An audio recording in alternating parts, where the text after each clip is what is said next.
Goeiemôre. Dis Vrydag, ons het dit gemaak. Die week is verby en ek hoop dit gaan met jou goed. Sterkte vir die naweek. Ek hoop ook jy gaan lekker ontspan en mag ons jou ook Sondag in die kerk sien. Nou, gisterand toe ek by die huis kom, loop ek so vinnig om die hoek van die huis. En iets vang my oog, iets wat ek nie gister gesien het nie. Dat oralste op die gras lê daar geel blare. En kyk ek op om te sien waar vandaan dit vandaan kom. Net om tot 'n groot skok te kom, dat oralste aan die ou groot boom aan die voorkant van ons huis is blare wat besig is om te verkleur. Dit het so vinnig gebeur dat dit letterlik voor my oog verander het. En hier en daar op die gras het 'n blaartjie al geval en op die paving lê 'n paar blare en toe ek begin rondkyk, toe sien ek, sjoe, oralste is daar blare.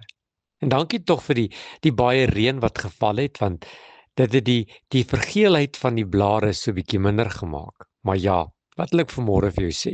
Dat ek en jy is in herfs. Die somer is verby. En kan ek agterkom dat dit vanoggend vroeg ook bietjie later ligter geword het. Die son het later opgekom en in die aand gaan die son ook so bietjie vroeër onder. Die herfs is hier.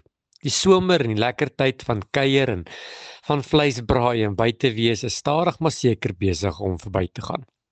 En maak nie saak hoe baie jy van die somer hou nie. Die winter is op pad.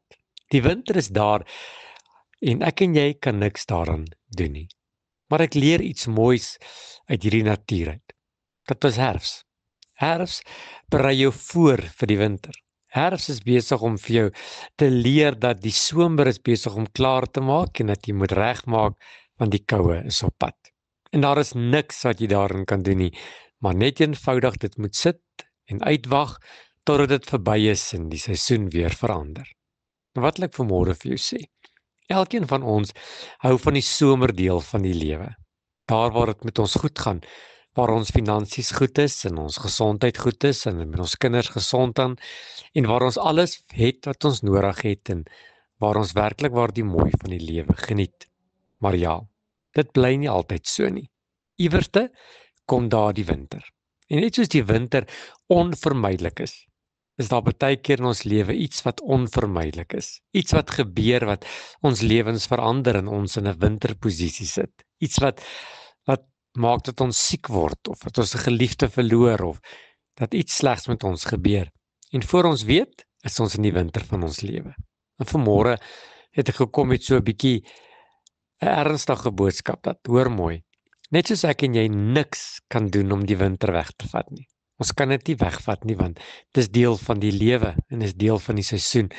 Kan ek en jy nie ook vir altyd net die mooi in die lewe hê nie. Iewerste kom daar ook winter. Iewerste kom daar 'n donker tyd. En jy kan niks doen om dit te verander nie. Jy kan niks doen om dit korter te maak of weg te vat nie. Jy moet dit uitwag.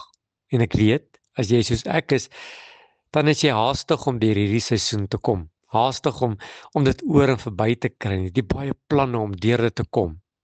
Maar wag dit net uit. Want na die winter, hoor mooi, na die winter kom die mooiste seisoen, die lente. En dan die somer. En nie elkeen van ons is voorberei vir hierdie winter nie. Hierdie moeilike tyd nie. Al het ons die herfs gesien kom. En vanmôre wil ek net raad vir jou gee. Wag dit uit. Raak rustig. Kom by die Here uit. Bid meer. Lees meer Bybel. Spandeer tyd met die Here. En voor jy weet, gaan hierdie donker, koue seisoen dalk in jou lewe verby wees. Want die Here is nog steeds in beheer. Here, dankie vir die somers in ons lewens. Maar Here, dankie ook dat ek weet dat winter in my lewe word, dat ek nie alleen is nie. Here, help my om dit uit te wag, om deur te druk, meer tyd met U te spandeer, want Here, U sal my nooit alleen los nie. Amen.